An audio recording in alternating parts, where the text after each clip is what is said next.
ವೀಕ್ಷಕರೇ ನಮಸ್ಕಾರ. ಈ ದಿನದ ಪ್ರಮುಖ ಸುದ್ದಿಗಳ ನ್ಯೂಸ್ ಬುಲೆಟಿನ್ಗೆ ಸ್ವಾಗತ. ನಾನು ಅಕ್ಷತಾ ಕಟಗಾವಲಿ. ಬೆಂಗಳೂರಿನಲ್ಲಿ ಮಾರಸಂದ್ರ ಮುನಿಯಪ್ಪ ಅವರ ಹುಟ್ಟುಹಬ್ಬದ ಕಾರ್ಯಕ್ರಮ, ಗಣ್ಯರಿಂದ ಶುಭ ಹಾರೈಕೆ. ಮಾರಸಂದ್ರ ಮುನಿಯಪ್ಪ ಅವರ ಹುಟ್ಟುಹಬ್ಬದ ಕಾರ್ಯಕ್ರಮ, ಗಣ್ಯರಿಂದ ಶುಭ ಹಾರೈಕೆ. ಆಲ್ ಇಂಡಿಯಾ ಬಹುಜನ ಸಮಾಜ ಪಾರ್ಟಿ ರಾಜ್ಯಾಧ್ಯಕ್ಷರಾದ ಮಾರಸಂದ್ರ ಮುನಿಯಪ್ಪ ಅವರ ಹುಟ್ಟುಹಬ್ಬವನ್ನು ಅದ್ದೂರಿಯಾಗಿ ಬೆಂಗಳೂರಿನ ಕಾಶ್ಮೀರಾಮ್ ನಗರದ ಡಾಕ್ಟರ್ ಬಿಆರ್ ಅಂಬೇಡ್ಕರ್ ಭವನದಲ್ಲಿ ನಡೆಯಿತು. ಡಾಕ್ಟರ್ ಬಿಆರ್ ಅಂಬೇಡ್ಕರ್ ಮತ್ತು ಕಾಶ್ಮೀರಾಮ್ ಅವರ ಫೋಟೋಗಳಿಗೆ ಪುಷ್ಪಾರ್ಚನೆ ಮಾಡಿ ನಂತರ ಭಾರೀ ಗಾತ್ರದ ಕೇಕ್ ಅನ್ನು ಕತ್ತರಿಸುವ ಮೂಲಕ ಹುಟ್ಟುಹಬ್ಬವನ್ನು ಆಚರಣೆ ಮಾಡಿದರು. ನಂತರ ಕಾರ್ಯಕ್ರಮದಲ್ಲಿ ಭಾರೀ ಸೇಬಿನ ಹಾರ ಹಾಕಿ ಮಾರಸಂದ್ರ ಮುನಿಯಪ್ಪ ಅವರಿಗೆ ಅಭಿನಂದನೆ ಸಲ್ಲಿಸಿದರು. ಈ ಸಂದರ್ಭದಲ್ಲಿ ಆಲ್ ಇಂಡಿಯಾ ಬಹುಜನ ಸಮಾಜ ಪಾರ್ಟಿ ರಾಜ್ಯ ಕಾರ್ಯದರ್ಶಿಯಾದ ಆರ್ ಮಂಜುನಾಥ್, ಯಲಹಂಕ ಅಧ್ಯಕ್ಷರಾದ ಎನ್ ನಟರಾಜ್, ಜಿಲ್ಲಾಧ್ಯಕ್ಷರಾದ ಎಲ್ ಶಾಂತಕುಮಾರ್, ಶಾಲಿನ್ ರಾಜ್, ಜಿಲ್ಲಾ ಉಪಾಧ್ಯಕ್ಷರಾದ ಗಂಗಾಧರ್, ಜಿಲ್ಲಾ ಕಾರ್ಯದರ್ಶಿ ಕೃಷ್ಣಮೂರ್ತಿ ಮತ್ತು ಕಾರ್ಯಕರ್ತರು ಭಾಗಿಯಾಗಿದ್ದರು. ಸಂತೋಷ ಆಗಿದೆ. ಮುಂದಿನ ದಿನದಲ್ಲಿ ಸಂವಿಧಾನ ಜಾರಿ ಆಗಬೇಕಾದ್ರೆ ಕರ್ನಾಟಕ ರಾಜ್ಯದಲ್ಲಿ ಬಿಜೆಪಿ ಕಾಂಗ್ರೆಸ್ಸನ್ನು ಬಿಟ್ಟು, ರಾಷ್ಟ್ರೀಯ ಪಕ್ಷವನ್ನು ಬಿಟ್ಟು, ಈ ದಳವನ್ನು ಬಿಟ್ಟು ಒಂದು ಮೂರನೇ ಶಕ್ತಿಯಾದಂಥ ಎಲ್ಲ ಸಂಘಟನೆ ಒಳಗೊಂಡಂಗೆ 2 ವರ್ಷದಲ್ಲಿ ಇದೇ ಕರ್ನಾಟಕದ ಸರ್ಕಾರ ಮಾಡೋ ರೀತಿಯಲ್ಲಿ ನಾವು ಹೋರಾಟ ಮಾಡ್ತೀವಿ. ಈ ಟೈಮಲ್ಲಿ ಅದಕ್ಕೆ ತೀರ್ಮಾನ ಮಾಡೋದು. ಮಹದೇವಪುರದಲ್ಲಿ ಮುನ್ನೆಕೊಳ್ಳಾಲು ಗ್ರಾಮದಲ್ಲಿ ಅದ್ದೂರಿ ಶ್ರೀ ವೇಮನ ಜಯಂತ್ಯೋತ್ಸವ ಜರುಗಿತು. ಮುನ್ನೆಕೊಳ್ಳಾಳು ಗ್ರಾಮದಲ್ಲಿ ಅದ್ದೂರಿ ಶ್ರೀ ವೇಮನ ಜಯಂತ್ಯೋತ್ಸವ. ಬೆಂಗಳೂರು ಪೂರ್ವ ತಾಲೂಕು ರೆಡ್ಡಿ ಜನಸಂಘದ ವತಿಯಿಂದ ಮುನ್ನೆಕೊಳ್ಳಾಳು ಗ್ರಾಮದಲ್ಲಿ 613ನೇ ಶ್ರೀ ವೇಮನ ಜಯಂತಿಯನ್ನು ಆಚರಿಸಲಾಯಿತು. ವೇಮನ ಜಯಂತಿ ಪ್ರಯುಕ್ತ ಮುನ್ನೆಕೊಳ್ಳಾಳು ಗ್ರಾಮದಲ್ಲಿ ವೇಮನ ಪ್ರತಿಮೆ ಪ್ರತಿಷ್ಠಾಪನೆ ಮಾಡಿ ಬಸ್ ನಿಲ್ದಾಣದ ವೃತ್ತಕ್ಕೆ ಮಹಾಯೋಗಿ ವೇಮನರ ಹೆಸರು ನಾಮಕರಣ ಮಾಡಿ ರಕ್ತದಾನ ಶಿಬಿರ ಆಯೋಜಿಸಲಾಗಿತ್ತು. ಮಾರತಹಳ್ಳಿ ರೆಡ್ಡಿ ಯುವ ಘಟಕದ ವತಿಯಿಂದ ದೊಮ್ಮಲೂರಿನಿಂದ ಮುನ್ನೆಕೊಳ್ಳಾಲದ ವರೆಗೂ ಬೈಕ್ ರ್ಯಾಲಿ ನಡೆಸಿ ವೇಮನ ಪ್ರತಿಮೆಗೆ ಪೂಜೆ ಸಲ್ಲಿಸಿ ಅನ್ನದಾನ ಮಾಡಿದರು. ಶ್ರೀ ವೇಮನಾನಂದ ಸ್ವಾಮೀಜಿ ಕಾರ್ಯಕ್ರಮದ ದಿವ್ಯ ಸಾನ್ನಿಧ್ಯ ವಹಿಸಿ ಆಶೀರ್ವಚನ ನೀಡಿದರು. ಕಾರ್ಯಕ್ರಮದಲ್ಲಿ ಮಾಜಿ ಶಾಸಕ ನಂದೇಶ್ ರೆಡ್ಡಿ, ಮಾಜಿ ಪಾಲಿಕೆ ಸದಸ್ಯ ಎಸ್ ಉದಯಕುಮಾರ್, ಜಯರಾಮ್ ರೆಡ್ಡಿ ಸೇರಿದಂತೆ ಅನೇಕರು ಉಪಸ್ಥಿತರಿದ್ದರು.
ಬೆಂಗಳೂರು ಪೂರ್ವ ತಾಲೂಕು ರೆಡ್ಡಿ ಜನಸಂಘದ ವತಿಯಿಂದ ಇವತ್ತು ಮುನ್ನೆಕೊಳ್ಳ ಗ್ರಾಮದಲ್ಲಿ 613ನೇ ವೇಮನ ಜಯಂತಿಯನ್ನು ಬಹಳ ಅದ್ದೂರಿಯಾಗಿ ಆಚರಣೆ ಮಾಡ್ತಾ ಇದ್ದೀವಿ.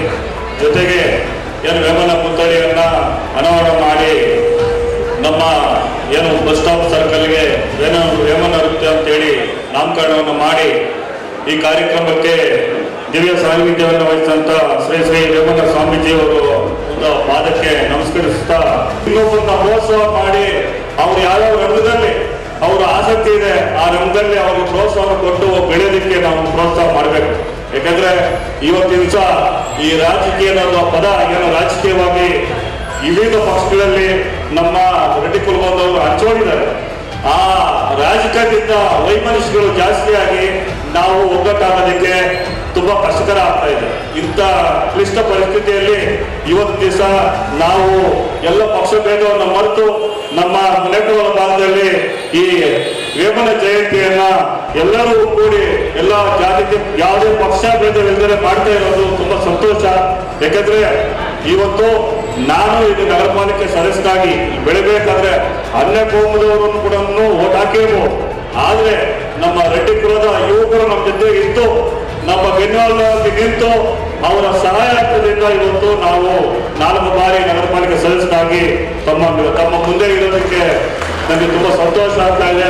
ಇವತ್ತು ಹಿರಿಯರು ಇರ್ಬೋದು, ಕಿರಿಯರು ಇರ್ಬೋದು, ತಾಯಂದಿರು ಇರ್ಬೋದು, ಅವರ ಆಶೀರ್ವಾದದಿಂದ ಇವತ್ತು ಈ ವೇದಿಕೆಯನ್ನು ಹಂಚಿಕೊಂಡಿದ್ದೇನೆ.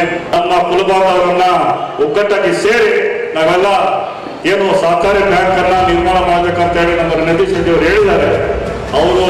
ಅವರಿಗೆ ಸ್ವಾಗತವನ್ನ ನಾನು ಅಭಿನಂದನೆಗಳನ್ನು ತಿಳಿಸ್ಬೇಕಾಗ್ತದೆ. ಯಾಕಂದ್ರೆ ಒಂದು ಒಳ್ಳೆಯ ಉದ್ದೇಶ. ಯಾಕಂದ್ರೆ ನಮ್ಮ ಸಮಾಜದಲ್ಲಿ ಒಳ್ಳೆಯ ಒಂದು ಆರ್ಥಿಕವಾಗಿ ಮುಂದುವರುವಂತ ಜನಗಳು ಇದ್ದಾರೆ, ಅಂತೆಯೇ ಮಧ್ಯಮ ವರ್ಗದವರಿದ್ದಾರೆ, ಬಡವರು ಇದ್ದಾರೆ. ಎಲ್ಲರೂ ಸಹಕಾರಿ ಆಗಬೇಕು. ಅದರಿಂದ ಅವ್ರ ವ್ಯಾಪಾರದಲ್ಲಿ ವ್ಯವಹಾರಗಳಲ್ಲಿ ಮುಂದೆ ಬರೋದಕ್ಕೆ ಅನುಕೂಲ ಆಗಬೇಕು.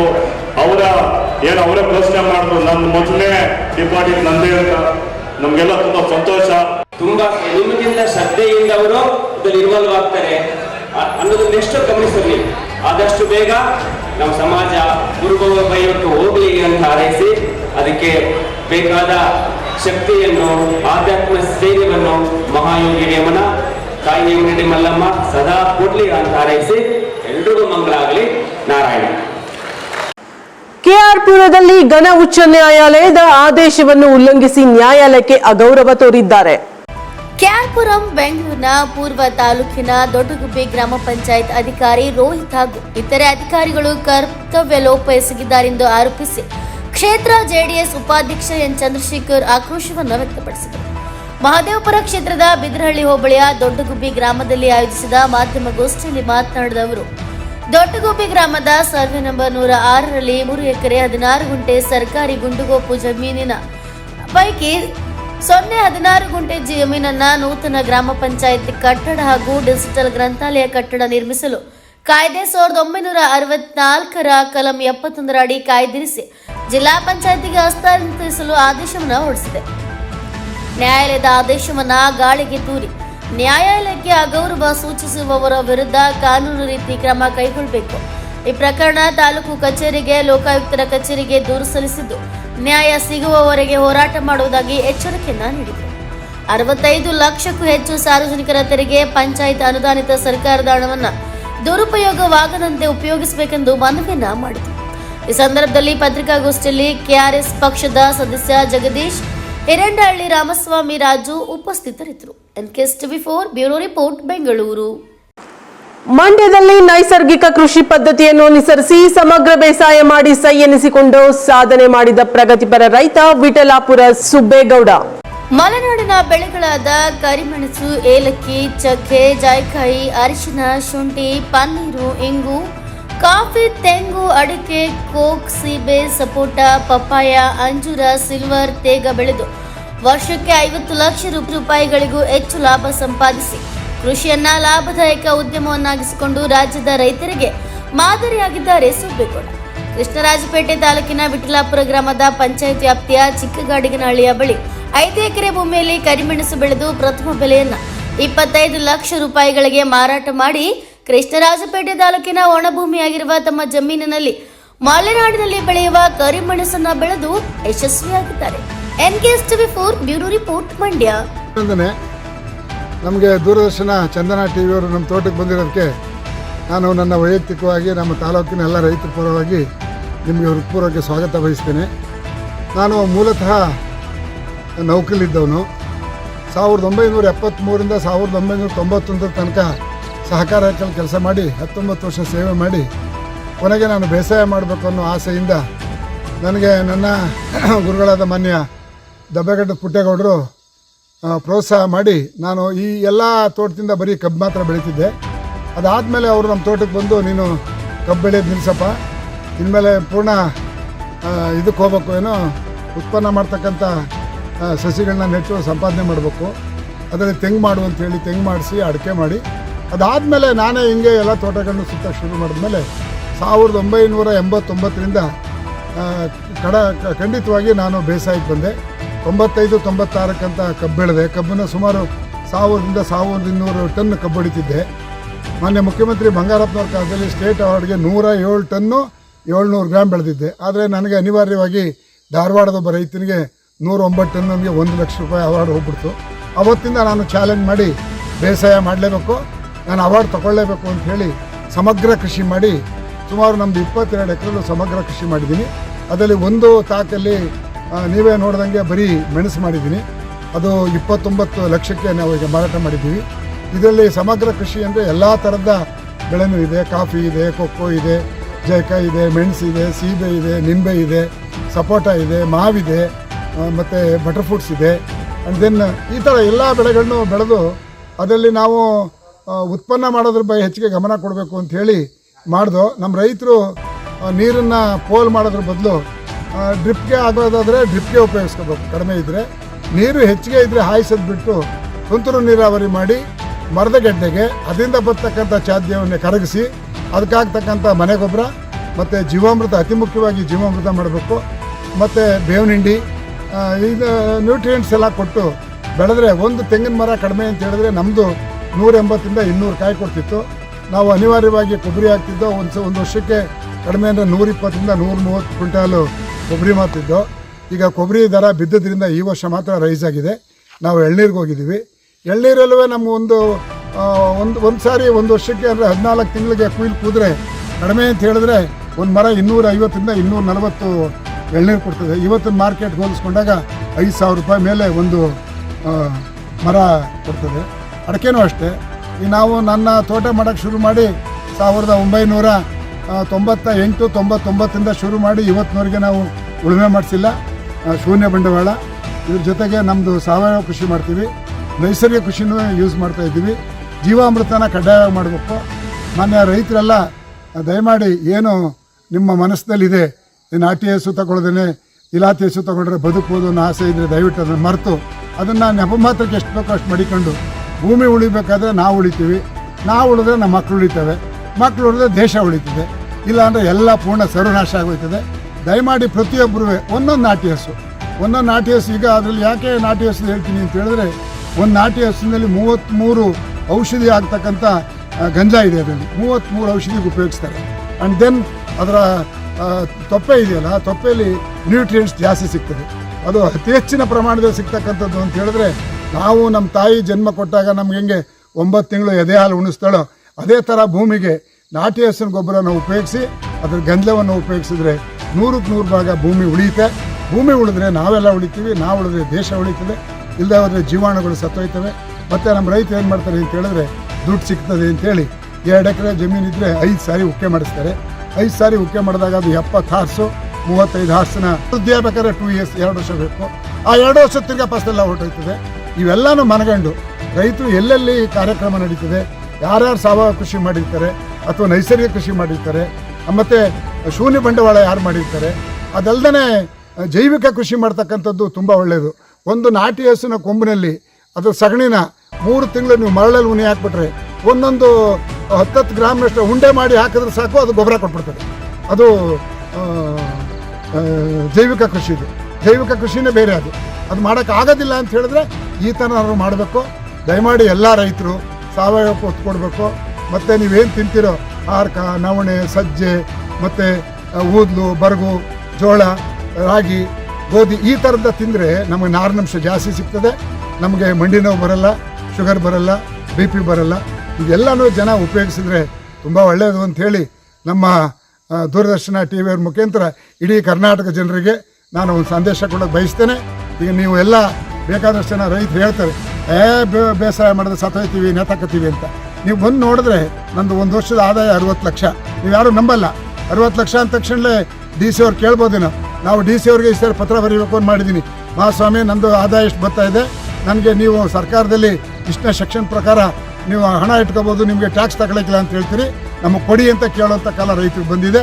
ರೈತರು ಯಾರು ಪ್ರಾಮಾಣಿಕವಾಗಿ ಮಾಡ್ತಾರೆ, ಯಾರು ಆಸಕ್ತಿ ಇರ್ತದೆ, ಯಾರು ಪ್ರೀತಿ ಇರ್ತದೆ, ಯಾರು ಲವ್ ಇರ್ತದೆ, ಗಿಡದ ಜೊತೆ ಯಾರು ಮಾತಾಡ್ತಾರೆ, ಅವ್ರು ಯಾರೂ ಸಾಯಲ್ಲ. ಇದು ನನ್ನ ವೈಯಕ್ತಿಕವಾದಂಥ ಅಭಿಪ್ರಾಯ.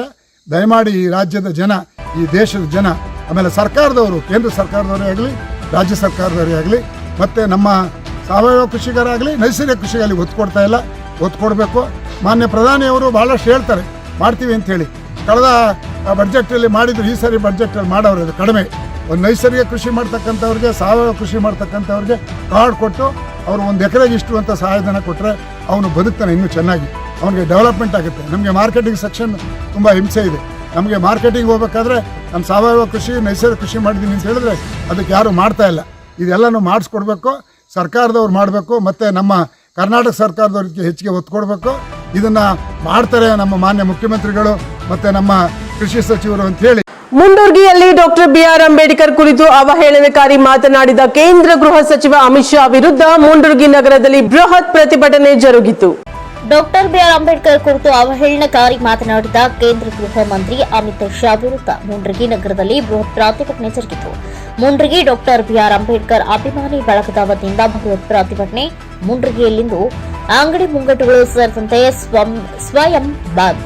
ಅಮಿತ್ ಶಾ ಪ್ರತಿಕೃತಿ ದಹನ ಮಾಡಿ ಆಕ್ರೋಶ ವ್ಯಕ್ತಪಡಿಸಿದ ಡಾಕ್ಟರ್ ಬಿಆರ್ ಅಂಬೇಡ್ಕರ್ ಅಭಿಮಾನಿ ಬಳಗ. ಪ್ರತಿಭಟನೆಯು ಮುಂಡರ್ಗಿ ಪಟ್ಟಣದ ಕೆಬಿ ಹತ್ತಿರದ ಗಣೇಶ ದೇವಸ್ಥಾನದ ಪ್ರಾರಂಭಗೊಂಡು ಪಟ್ಟಣದ ಪ್ರಮುಖ ಬೀದಿಗಳಲ್ಲಿ ಸಂಚರಿಸಿ ಅಮಿತ್ ಶಾ ವಿರುದ್ಧ ಘೋಷಣೆಯೊಂದಿಗೆ ತಹಸೀಲ್ದಾರ್ ಕಚೇರಿಗೆ ತೆರಳಿ ಕೇಂದ್ರ ಗೃಹ ಮಂತ್ರಿ ಅಮಿತ್ ಶಾ ರಾಜೀನಾಮೆ ಒತ್ತಾಯಿಸಿ ತಹಸೀಲ್ದಾರ್ ಮುಖಾಂತರ ರಾಷ್ಟ್ರಪತಿಗಳಿಗೆ ಮನವಿ ಸಲ್ಲಿಸಲಾಯಿತು. ಈ ಸಂದರ್ಭದಲ್ಲಿ ಮಾಜಿ ಶಾಸಕರುಗಳಾದ ರಾಮಕೃಷ್ಣ ದೊಡ್ಮನಿ, ಕೆಪಿಸಿಸಿ ಪ್ರಧಾನ ಕಾರ್ಯದರ್ಶಿ ಸುಜಾತ ದೊಡ್ಮನಿ, ಡಿಡಿ ಮೂರ್ನಾಳ್, ಎಸ್ಡಿ ಮಡ್ಕಂಡರ್, ದುರ್ಗಪ್ಪ ಹಾಲನಡಿ, ಸಂಚಾಲಕರು ಸೇರಿದಂತೆ ಇನ್ನು ಅನೇಕರು ಉಪಸ್ಥಿತರಿದ್ದರು. Arjun Hosmani, NKS TV 4 news, Mundargi. ಯಾಕಂತ ಹೇಳಿದ್ರೆ ಎಷ್ಟು ಸರಳವಾಗಿ ಮಾತಾಡ್ತಾರ ಅಂತ ಹೇಳಿದ್ರೆ ಅಂಬೇಡ್ಕರ್ ಅವ್ರ ಬಗ್ಗೆ ಆಗಿರ್ಲಿ, ಸಂವಿಧಾನ ಅವ್ರ ಬಗ್ಗೆ ಆಗಿರ್ಲಿ, ನಿನ್ನೆ ನಡೆದಂತ ಕಾರ್ಯಕ್ರಮದಲ್ಲಿ ನಮ್ಮೆಲ್ಲರ ನಾಯಕಿ ಪ್ರಿಯಾಂಕಾ ಗಾಂಧಿ ಅವರು ಹೇಳಿದ್ರು, ಸಂವಿಧಾನ ಅನ್ನೋದೊಂದು ಪುಸ್ತಕ ಅಲ್ಲ, ಬರೀ ಸಂವಿಧಾನ ಅದು ಪುಸ್ತಕ ಅಲ್ಲ, ಅದು ಎಲ್ಲರಿಗೂ ಅದು ಒಂದು ರಕ್ಷಣಾ ಕವಚ ಅಂತ ಹೇಳಿ. ಅದು ಎಲ್ಲರಿಗೂ ಬರೀ ದಲಿತರಿಗೆ ಅಷ್ಟೇ ಅಲ್ಲ, ಬರೀ ಹಿಂದೂದವ್ರಿಗೆ ಅಷ್ಟೇ ಅಲ್ಲ, ಅದು ಎಲ್ಲರಿಗೂ ರಕ್ಷಣಾ ಕವಚ ಅಂತ ಹೇಳಿದ್ರನ್ನ ಅದು ಸಂವಿಧಾನ. ಅಂತ ಒಂದು ಸಂವಿಧಾನದ ಬಗ್ಗೆ ಅಥವಾ ಅಂತ ಒಂದು ಸಂವಿಧಾನವನ್ನ ಬರೆದಂತ ಪಿತಾಮಹ ಅಂಬೇಡ್ಕರ್ ಅವ್ರ ಬಗ್ಗೆ ಅಮಿತ್ ಶಾ ಅವರು ಮಾತಾಡಿದಂತ ಈ ಮಾತನ್ನ ಕೇಳಿದ್ರೆ ನಾವೆಲ್ಲ ಹೋರಾಟದವರು ಅಥವಾ ಎಲ್ಲ ನಾವು ದಲಿತರಷ್ಟೇ ಆಗಿದೆ, ಎಲ್ಲಾ ಜನಾಂಗದವರು ನಾವು ಈ ಹೋರಾಟವನ್ನ ಮಾಡ್ತಾ ಇದ್ದೀವಿ. ಅವ್ರಿಗೆ ಇನ್ನೂ ಕೂಡ ಅವ್ರು ಎಚ್ಚೆತ್ಕೊಂಡಿಲ್ಲ ಅಂದ್ರೆ ಅವ್ರು ಎಷ್ಟರ ಮಟ್ಟಿಗೆ ಅವರು ಆ ಸಂವಿಧಾನ ಬಗ್ಗೆ ಅವ್ರಿಗೆ ಗೌರವ ಇರಬೇಕು ಅಥವಾ ಅಭಿಮಾನ ಇರ್ಬೇಕು ಅನ್ನೋದನ್ನ ನೀವು ನೋಡ್ತಾ ಇದ್ದೀರಿ ಬಂಧುಗಳೇ. ಅವರು ಒಂದು ಅಂಬೇಡ್ಕರ್ ಅವ್ರ ಬಗ್ಗೆ ಆಗ್ಲಿ, ಸಂವಿಧಾನ ಬಗ್ಗೆ ಆಗ್ಲಿ, ಸಂವಿಧಾನ ಬರೆದಂತ ಪಿತಾಮಹನ ಬಗ್ಗೆ ಎಷ್ಟು ಹಗುರವಾಗಿ ಮಾತಾಡಿದಾರೆ ಅನ್ನೋದನ್ನ ತಾವೆಲ್ಲ ನೋಡ್ತಾ ಇದ್ದೀರಿ. ಎಲ್ಲರೂ ಅಂಬೇಡ್ಕರ್ ಅಂಬೇಡ್ಕರ್ ಅಂಬೇಡ್ಕರ್ ಅನ್ನೋದು ಬಿಟ್ರೆ ಮುಂದೆ ದೇವರ ಹೆಸರು ಹೇಳಿದ್ರೆ ನೀವು ಉದ್ಧಾರ ಆಗ್ತೀರಿ ಅಂತ ಹೇಳಿ ಹೇಳ್ತಾ ಇದ್ರು. ಅಮಿತ್ ಶಾ ಅವ್ರು ಮರ್ತಿರ್ಬೇಕು, ಅವರು ಸಂವಿಧಾನ ಅಂದಿದ್ದಕ್ಕನ ಅವರು ಆ ಒಂದು ಹುದ್ದೆ ಚೇರ್ ನಲ್ಲಿ ಕುಂತಾರ ಅನ್ನೋದನ್ನ ಅವ್ರು ನೆನಪು ಹಾರ್ಯಾರ.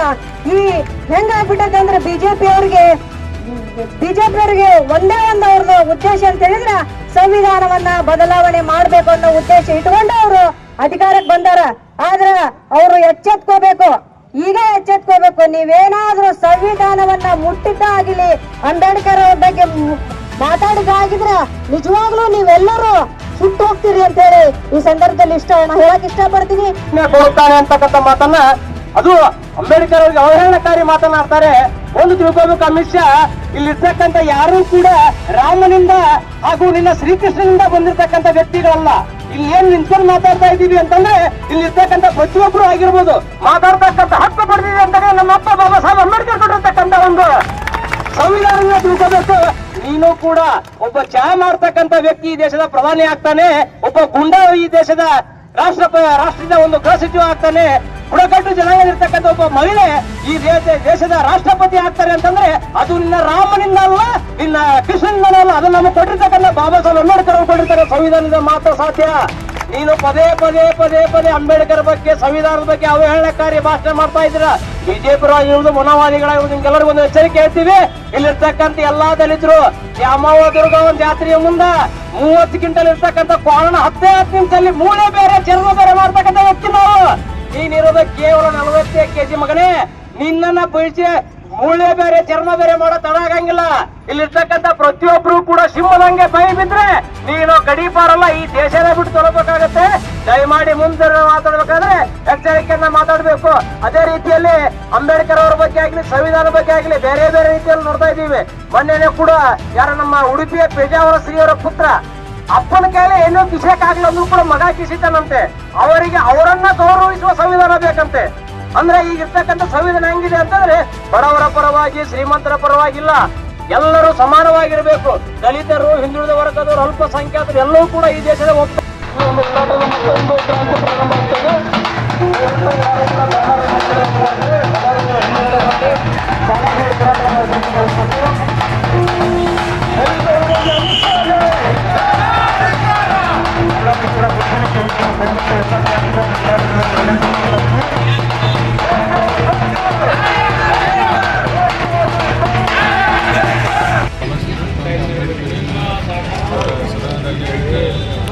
ಅದಕ್ಕಾಗಿ ಇವತ್ತು ನಾವೇನು ಮಂಡಿಯನ್ನು ಬಂದ್ಕರೆ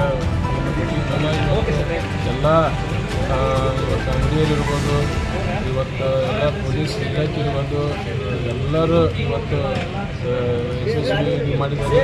ಹಾಗಾಗಿ ಇವತ್ತು ಎಲ್ಲ ನಮ್ಮ ನಾಗರಿಕರು ಏನು ಮಾಡಿದ್ರಲ್ಲ ಅಷ್ಟೇ ಆಫೀಸರಿಗೆ ನಾವು ಹೇಳ್ತಿದ್ವಿ. ಇವತ್ತು ಕೂಡಲೇ ಅವರು ನಮ್ಮ ರಾಜೀನಾಮೆಯನ್ನು ಕೊಡಬೇಕು ಮತ್ತು ಅಂಬೇಡ್ಕರನ್ನು ಮೈಗೆ ಓದಿ ಅವ್ರ ಸಮಯವನ್ನು ಆಚರಿಸಲೇಬೇಕು. ಹಾಗಾಗಿ ಇವತ್ತು ಏನು ಎಲ್ಲರೂ ನಮ್ಮ ಮುಂಡ್ರಿಗೆಯರು ಏನು ಇವತ್ತು ಎಲ್ಲ ಮತ್ತು ಅಂಗಡಿಕರು ಪೀಡಿಕರು ಎಲ್ಲರೂ ಇವತ್ತು ಸಹಕರಿಸೋದಕ್ಕೆ ಅವರಿಗೆ ತುಂಬ ಧನ್ಯವಾದ ಅಂತ ಹೇಳ್ತಾ ಮಂಜುನಾಥ್ ಕಟ್ಟಿಮನಿ ಭವ್ಯ ಸಮಾಜದ ಜಿಲ್ಲಾ ಯುವ ಘಟಕದ ಅಧ್ಯಕ್ಷರು. ಪ್ರತಿಭಟನೆ ನಡೆಸಿ ಮನವಿಯನ್ನು ಸಬ್ಮಿಟ್ ಮಾಡ್ತಾ ಇದ್ದಾರೆ. ಅದಕ್ಕೆ ಎಲ್ಲ ಮುಖಂಡರುಗಳಿಗೂ ಹಾಗೂ ಎಲ್ಲ ಅಭಿಮಾನಿ ಬಳಗದ ಎಲ್ಲರಿಗೂ ಸಹ ನಾನು ವೈಯಕ್ತಿಕ ಹಾಗೂ ತಾಲೂಕು ಆಡಳಿತ ವತಿಯಿಂದ ಅಭಿನಂದನೆಗಳನ್ನು ಸಲ್ಲಿಸ್ತೇನೆ. ಹಾಗೆ ತಾವು ಇವತ್ತೇನು ಮನವಿ ಕೊಟ್ಟಿದ್ದೀರಾ ನನ್ನ ಮೂಲಕ ರಾಷ್ಟ್ರಪತಿಗಳಿಗೆ ಹಾಗೂ ರಾಜ್ಯಪಾಲರಿಗೆ ಹಾಗೂ ಮಾನ್ಯ ಜಿಲ್ಲಾಧಿಕಾರಿಗಳಿಗೆ ಸಬ್ಮಿಟ್ ಮಾಡಲಿಕ್ಕೆ, ಅದನ್ನು ಇಮಿಡಿಯೇಟ್ ಆಗಿ ನಾನು ಅದನ್ನು ಕ್ರಮ ವಹಿಸಿ ತಮ್ಮ ಹೋರಾಟಕ್ಕೆ ಜಯ ಸಿಗಲಿ ಅಂತೇಳಿ ಆಶಿಸಿ ನಾನು ಮಾತನ್ನು ಮಾಡುತ್ತೇನೆ. ನಾಯಕನಹಟ್ಟಿಯಲ್ಲಿ 3 ವರ್ಷಕ್ಕೊಮ್ಮೆ ನಡೆಯುವ ಸೋನೆ ಸಮಯದಲ್ಲಿ ವಡ್ನಳ್ಳಿ ಮಾರಮ್ಮ ಜಾತ್ರೆ ಸಡಗರ ಸಂಭ್ರಮದಿಂದ ಆಚರಿಸುತ್ತೇವೆ ಎಂದು ಟಿ ಬಸವಣ್ಣ ಹೇಳಿದರು.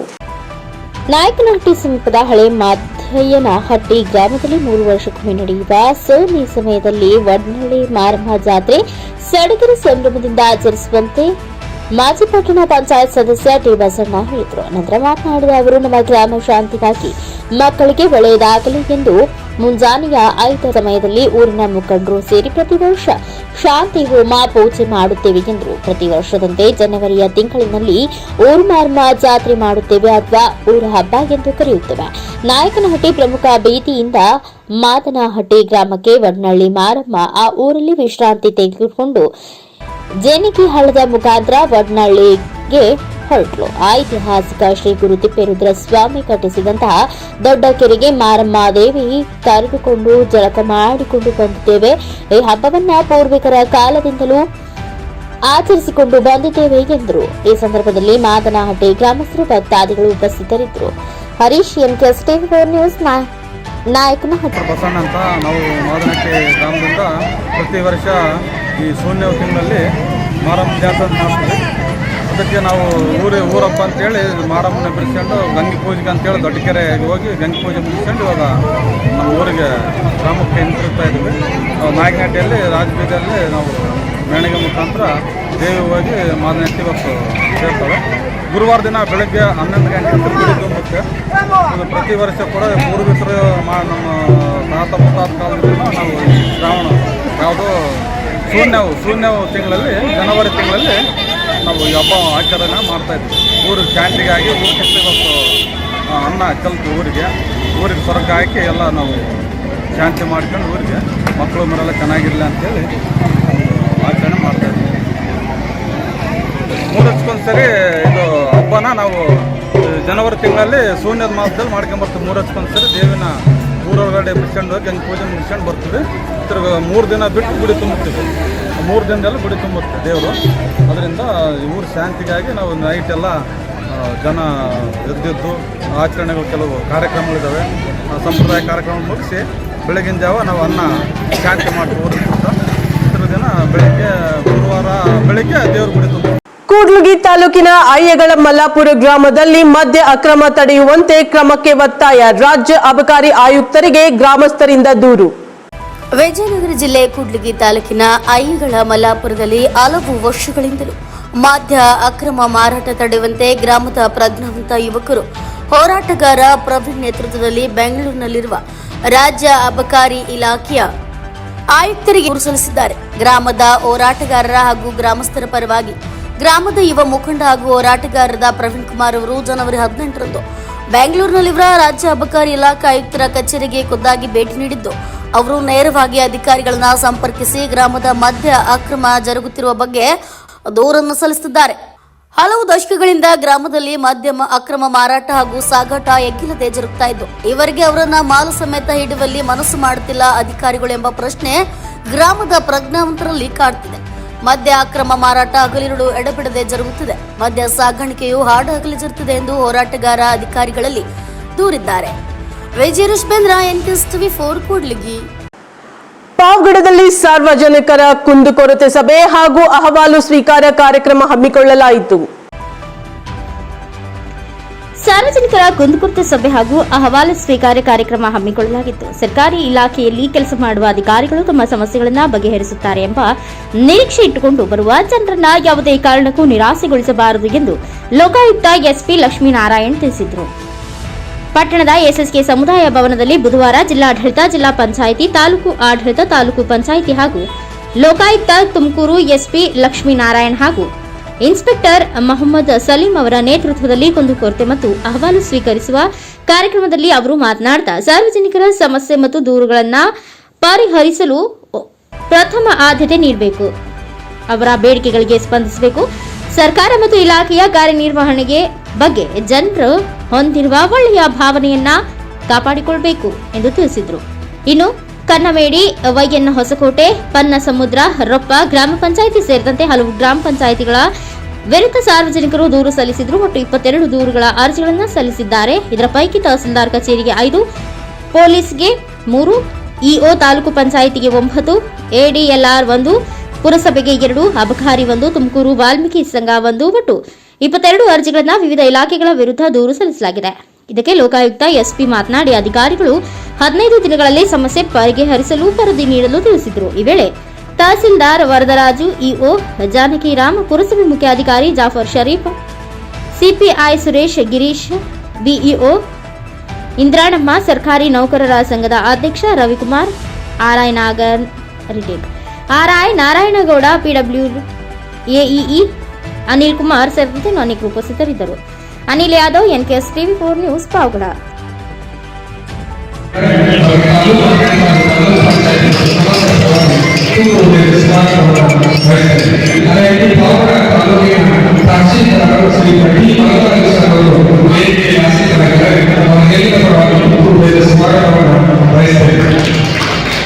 ಅದೇ ರೀತಿ ತಾಲೂಕು ಪಂಚಾಯತಿಯ ಪಾವಗಡದ ಕಾರ್ಯನಿರ್ವಹಣಾಧಿಕಾರಿಯಾದ ಶ್ರೀ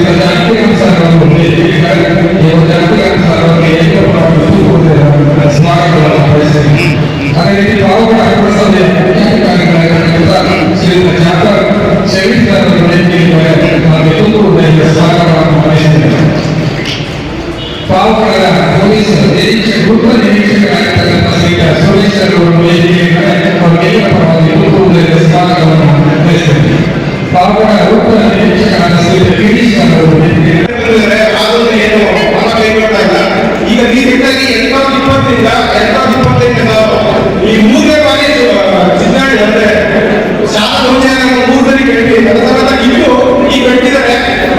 ಬೇರೆ ಬಂದು ನಮ್ಮ ಈಗ ಕಟ್ಟಿದ್ದಾರೆ ನಮ್ಮ ಕಾಮಗಾರಿ ಅಂತ ಕರೆಕ್ಟ್ ಇಲ್ಲ. ಅಡಿಪಾಯ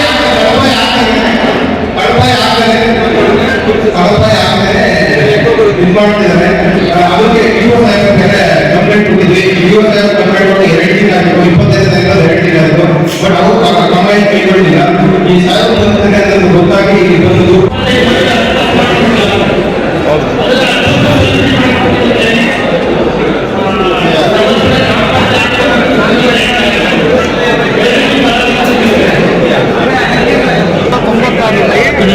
ಸೋಮನಾಥರವರು ಶಾಸ್ತ್ರ ಇದ್ದಾರೆ. ಬಸ್ ಸ್ಟ್ಯಾಂಡ್ ಹಮಾಲಿ ಸಂಘದವರಿಗೆ ಸೈಟ್ ಹಂಚಿಕೆ ಮಾಡಿರ್ತಾರೆ. ಆದರೆ ಇಷ್ಟುವರೆಗೂ ಅಲ್ಲಿ ಮನೆ ಕಟ್ಕೊಳ್ಳೋಕ್ಕೆ ಪುರಸಭೆ ಆಗಲಿ ಅಥವಾ ಅವರಿಂದಾಗಲಿ ಯಾರು ಅದಕ್ಕೆ ಸ್ಪಂದನೆ ಕೊಡ್ತಾ ಇಲ್ಲ. ನಾವು ಗ್ರಾಮ ಪಂಚಾಯಿತಿಯಲ್ಲಿ ಅರ್ಜಿ ಹಾಕ್ತೀವಿ. ಅದನ್ನ ಬಂದೋಬಸ್ತ್ ಮಾಡಿಕೊಟ್ಟು ನಮಗೆ ಸೈಟ್ ಕ್ಯಾನ್ಸಲ್ ಮಾಡಿಕೊಡಿ, ನಮ್ಗೆ ಹಕ್ಕುಪತ್ರ ಇದೆ ಅಂತ ಹೇಳ್ಬಿಟ್ಟು ಹಕ್ಕುಪತ್ರ ತೋರಿಸಿದ್ರು, ನಾವು ಕ್ರಮ ವಹಿಸ್ತಾ ಇಲ್ಲ.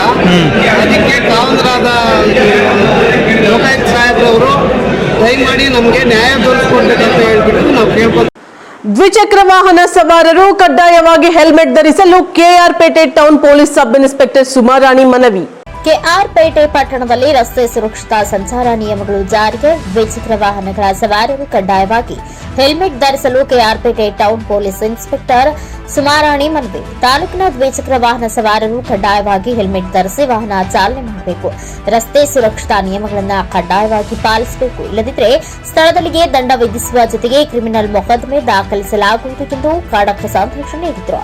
ಅವರು ಪಟ್ಟಣದ ಚನ್ನರಾಯಪಟ್ಟಣ ರಸ್ತೆಯ ಗ್ರಾಮ ಭಾರತಿ ಶಾಲೆಯ ಬಳಿ ಹೆಲ್ಮೆಟ್ ಧರಿಸದೆ ಅಡ್ಡಾದಿಡ್ಡಿಯಾಗಿ ದ್ವಿಚಕ್ರ ವಾಹನ ಸವಾರರಿಗೆ ಎಚ್ಚರಿಕೆ ನೀಡಿದ ಸುಮಾರಾಣಿ ನಾಗರಿಕ ಸಮಾಜಕ್ಕೆ ಮಾರ್ಗದರ್ಶಕರಾಗುವವರು ಶಿಕ್ಷಕರು, ಪತ್ರಕರ್ತರು ಹಾಗೂ ಯುವ ಜನರು ಕಡ್ಡಾಯವಾಗಿ ಸಂಚಾರ ನಿಯಮಗಳನ್ನು ಪಾಲಿಸಿ ಹೆಲ್ಮೆಟ್ ಧರಿಸಿ ತಮ್ಮ ದ್ವಿಚಕ್ರ ವಾಹನಗಳನ್ನು ಚಾಲನೆ ಮಾಡುವ ಜೊತೆಗೆ ವಾಹನದ ವಿಮೆಯ ಪ್ರತಿ, ವಾಹನ ಚಾಲನಾ ಪರವಾನಗಿಯ ನಕಲನ್ನ ತಮ್ಮ ಜೊತೆ ಇಟ್ಟುಕೊಂಡು ವಾಹನ ಚಾಲನೆ ಮಾಡಬೇಕು. ಪೊಲೀಸರು ದ್ವಿಚಕ್ರ ವಾಹನಗಳ ತಪಾಸಣೆ ಮಾಡುವ ಸಮಯದಲ್ಲಿ ತಮ್ಮ ಜೊತೆಯಲ್ಲಿ ತಮ್ಮ ವಾಹನಗಳ ಎಲ್ಲ ದಾಖಲಾತಿಗಳನ್ನು ತಮ್ಮ ಜೊತೆಯಲ್ಲಿಯೇ ಇಟ್ಟುಕೊಂಡು ವಾಹನ ತಪಾಸಣೆಯ ಸಂದರ್ಭದಲ್ಲಿ ಹಾಜರುಪಡಿಸಲು ಮನವಿ ಮಾಡಿದರು. Doctor KR Neelakantha, NKS TV 4 news, Mandya.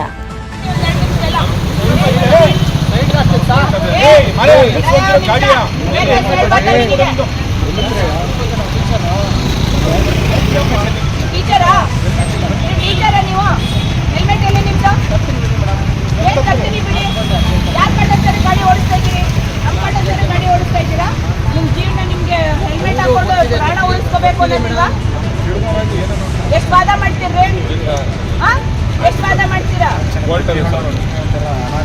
ಎಲ್ಲ ವಿದ್ಯಾವಂತರು ರೂಲ್ಸ್ ಬ್ರೇಕ್ ಮಾಡ್ತಿದ್ದೀರಾ. ಹೆಲ್ಮೆಟ್ ಹಾಕಲ್ಲ, ಏನಿಲ್ಲ.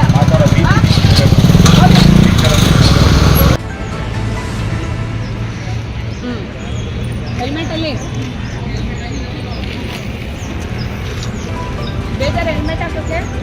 ಹಿಂದೆ ಬನ್ನಿ. ಯಾವ ಊರು? ಸಾಲಿಗ್ರಾಮ ಅಂದ್ರೆ ಇಲ್ಲಿವರೆಗೂ ಬಂದಿದ್ದೀರಿ ವಿತೌಟ್ ಹೆಲ್ಮೆಟ್. ಬಸಪ್ಪ ಇಡ್ದಲ್ಲ ನಿಲ್ಸಿ.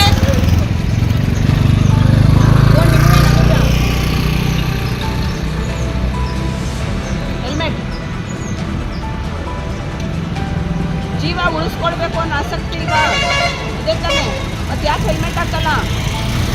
ಹೆಲ್ಮೆಟ್ ಜಾರಿ ಬಂದು ಕಾನೂನು ಎಷ್ಟು ವರ್ಷ ಆಗಿದೆ? ನಾವು ದಿನ ಹೇಳ್ಬೇಕಾ ಪೊಲೀಸರು? ಮತ್ತೆ ಮಾಸ್ಕ್ ಹಾಕೊಂಡಿದ್ದೀರಿ, ಉಸಿರಾಟಕ್ಕೆ ಸೇಫ್ಟಿ ಇರಬೇಕು, ತಲೆಗೆ ಸೇಫ್ಟಿ ಬೇಡವಾ? ಬೇಕಾ ಬೇಡವಾ? Helmet compulsory. ಗಾಡಿ ನಂಬರ್ ಹೇಳಪ್ಪ. KA ಫುಲ್ ರಿಜಿಸ್ಟ್ರೇಷನ್ ಇರೋದು. KA 45.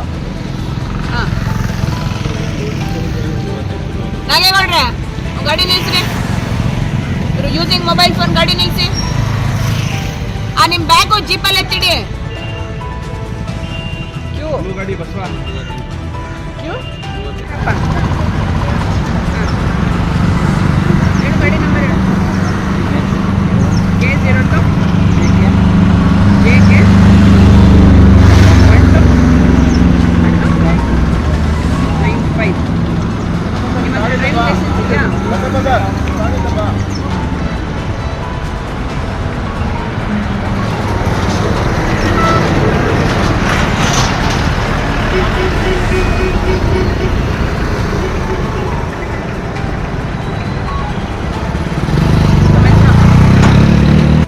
ನಾನು ಕೆಆರ್ಪೇಟೆ ಟೌನ್ ಠಾಣೆಯ ಇನ್ಸ್ಪೆಕ್ಟರ್ ಮಾತಾಡ್ತಾ ಇದ್ದೀನಿ. ನೋಡಿ, ಎಲ್ರಿಗೂ ತಿಳಿದಂಗೆ ಇತ್ತೀಚಿನ ದಿನಗಳಲ್ಲಿ ತುಂಬ ಆಕ್ಸಿಡೆಂಟ್ ಆಗ್ತಾ ಇದ್ದಾವೆ. ಜನರು ಯಾರೂ ಕೂಡ ತಮ್ಮ ಸುರಕ್ಷತೆ ಬಗ್ಗೆ ಕ್ರಮಗಳನ್ನ ವಹಿಸ್ತಾ ಇಲ್ಲ. ನಮ್ಮಲ್ಲಿ ನಮ್ಮ ಪೊಲೀಸ್ ಇಲಾಖೆಯಿಂದ ಮತ್ತು ಕರ್ನಾಟಕ ರಾಜ್ಯ ಸರ್ಕಾರದಿಂದ ಹಲವಾರು ನಿಯಮಗಳು ಜಾರಿಯಾಗಿದ್ದಾವೆ ರಸ್ತೆ ಸುರಕ್ಷತಾ ಸಪ್ತಾಹ ಸಂಬಂಧ. ನಾವು ಕೆಆರ್ಪೇಟೆ ಜನರಲ್ಲಿ ಮನವಿ ಮಾಡೋದೇನು ಅಂದರೆ, ದಯವಿಟ್ಟು ಎಲ್ಲರೂ ಕೂಡ ಹೆಲ್ಮೆಟ್ ಹಾಕ್ಕೊಂಡು ವಾಹನವನ್ನು ಚಾಲನೆ ಮಾಡಿ. ಹೆಲ್ಮೆಟ್ ಹಾಕೋದ್ರಿಂದ ನಿಮ್ಮ ಜೀವ ಬಹಳ ಅತಿ ಅಮೂಲ್ಯವಾದಂಥದ್ದು. ಅದನ್ನು ನೀವು ಉಳಿಸ್ಕೋಬೋದು, ಕಾಪಾಡ್ಕೋಬೋದು. ಮತ್ತು ತಲೆಗೇನಾದರೂ ಇಂಜುರಿ ಆದರೆ ಅದು ಭಾಳ ವಲ್ನರಬಲ್ ಏರಿಯಾ ಇರುತ್ತೆ ಮತ್ತು ಅದನ್ನು ಜಾಸ್ತಿ ಯಾರೂ ಕೂಡ ಟ್ರೀಟ್ ಮಾಡೋಕ್ಕಾಗೋದಿಲ್ಲ. ಹಾಗಾಗಿ ನಾವು ಎಲ್ಲರಲ್ಲೂ ಮನವಿ ಮಾಡೋದೇನು ಅಂತಂದರೆ ಹೆಲ್ಮೆಟ್ ಹಾಕ್ಕೊಂಡು ಚಾಲನೆ ಮಾಡಿ, ಮೊಬೈಲ್ ಯೂಸ್ ಮಾಡ್ತಾ ಚಾಲನೆ ಮಾಡಬೇಡಿ ಗಾಡಿಗಳನ್ನ. ಮತ್ತು ಮಕ್ಕಳಿಗೆ ಯಾರೂ ಕೂಡ ಗಾಡಿಗಳನ್ನ ಚಾಲನೆ ಮಾಡೋಕ್ಕೆ ಕೊಡಬೇಡಿ. ಮಕ್ಕಳಿಗೆ ಚಾಲನೆ ಮಾಡೋಕ್ಕೆ ಕೊಟ್ಟರೆ ಅವರಿಗೆ ದಂಡ ಆಗುತ್ತೆ. 25,000 ರೂಪಾಯಿ ದಂಡ ಇದೆ. ನಂತರ ನೀವು ಯಾರೂ ಅದನ್ನು ಕಟ್ಟಲಿಕ್ಕೆ ಸಾಧ್ಯ ಇಲ್ಲ. ಹಾಗಾಗಿ ನಾವು ಎಲ್ಲರಲ್ಲಿ ಮನವಿ ಮಾಡೋದೇನು ಅಂತಂದರೆ ಮಕ್ಕಳಿಗೆ, ಸ್ಪೆಷಲಿ 18 ವರ್ಷದ ಒಳಗಿನ ಮಕ್ಕಳಿಗೆ ಗಾಡಿ ಓಡಿಸೋಕ್ಕೆ ಕೊಡಬೇಡಿ. ಇನ್ಮೇಲಿಂದ ಮೊದಲಿಂದನೂ ಕೂಡ ನಾವು ಹೇಳಿದ್ದೀವಿ, KR ಪೇಟೆನಲ್ಲಿ ಹೆಲ್ಮೆಟ್ಟು ಕಡ್ಡಾಯವಾಗಿ ಹಾಕಲೇಬೇಕು ಅಂತ. ನಾವು ಈ ರಸ್ತೆ ಸುರಕ್ಷತಾ ಸಪ್ತಾಹ ವತಿಯಿಂದ ನಾವು ಎಲ್ರಿಗೂ ಹೇಳೋದೇನು ಅಂದರೆ, ಇನ್ನು ಮುಂದೆ ಎಲ್ಲರೂ ಕಡ್ಡಾಯವಾಗಿ ಹೆಲ್ಮೆಟ್ ಹಾಕಿ, ಯಾರು ಹೆಲ್ಮೆಟ್ ಹಾಕಲ್ವೋ ಅವರಿಗೆ ನಿಯಮಾನುಸಾರ ನಾವು ದಂಡನ ವಿಧಿಸ್ತಾ ಇದ್ದೀವಿ. ಈಗಾಗಲೇ ನಾವು ಸುಮಾರು 1 ವಾರದಿಂದ ಅದನ್ನು ಚಾಲನೆ ಮಾಡಿದ್ದೀವಿ. ತಮ್ಮೆಲ್ಲರೂ ಮನವಿ ಮಾಡೋದೇನು ಅಂದರೆ, ಎಲ್ಲರೂ ಕೂಡ ರಸ್ತೆ ಸುರಕ್ಷತಾ ಸಪ್ತಾಹನ ಪಾಲನೆ ಮಾಡಿ ಮತ್ತು ರಸ್ತೆಯಲ್ಲಿ ಇರುವಂತಹ ನಿಯಮಗಳನ್ನ ಎಲ್ಲರೂ ಪಾಲನೆ ಮಾಡಬೇಕು ಅಂತ ಹೇಳ್ತಾ ಈ ಮೂಲಕ ನಾನು ತಮ್ಮೆಲ್ಲರಲ್ಲೂ ಮನವಿ ಮಾಡ್ತಾ ಇದ್ದೀನಿ. ನಿಮ್ಮ ಜೀವವನ್ನು ಉಳಿಸ್ಕೊಳ್ಳಿ ಮತ್ತು ಬೇರೆಯವ್ರ ಜೀವನ ಉಳಿಸೋಕ್ಕೆ ಎಲ್ಲರೂ ಕೈ ಜೋಡಿಸಿ ಅಂತ ಹೇಳ್ತಾ ತಮ್ಮಲ್ಲಿ ಈ ಮೂಲಕ ಮನವಿ ಮಾಡ್ತಾ ಇದ್ದೀನಿ. ಧನ್ಯವಾದಗಳು. ನಿಮ್ಮ ಹೆಸರು? ಸುಮಾರು ನಂಜನಗೂಡಿನಲ್ಲಿ ಮೈಕ್ರೋ ಫೈನಾನ್ಸ್ ಕಿರುಕುಳ, ರೈತ ವಿರೋಧಿ ಕಾಯ್ದೆಗಳ ವಿರುದ್ಧ ಬೃಹತ್ ಪ್ರತಿಭಟನೆ ಜರುಗಿತು. ಮೈಕ್ರೋ ಫೈನಾನ್ಸ್ ಕಿರುಕುಳ, ರೈತ ವಿರೋಧಿ ಕಾಯ್ದೆಗಳ ವಿರುದ್ಧ ಬೃಹತ್ ಪ್ರತಿಭಟನೆ. ತಹಸೀಲ್ದಾರ್ ಕಚೇರಿ ಮುಂಭಾಗದಲ್ಲಿ ರೈತ ಸಂಘದ ರಾಜ್ಯಾಧ್ಯಕ್ಷ ಬಡಗಲಪುರ ನಾಗೇಂದ್ರ ಅವರ ಅಧ್ಯಕ್ಷತೆಯಲ್ಲಿ ಬೃಹತ್ ಪ್ರತಿಭಟನೆ ಹಮ್ಮಿಕೊಳ್ಳಲಾಗಿತ್ತು. ರೈತ ಮುಖಂಡರು ರಾಜ್ಯ ಸರ್ಕಾರ ಹಾಗೂ ಕೇಂದ್ರ ಸರ್ಕಾರದ ವಿರುದ್ಧ ಧಿಕ್ಕಾರದ ಘೋಷಣೆ ಕೂಗಿ ತಮ್ಮ ಆಕ್ರೋಶ ವ್ಯಕ್ತಪಡಿಸಿದರು.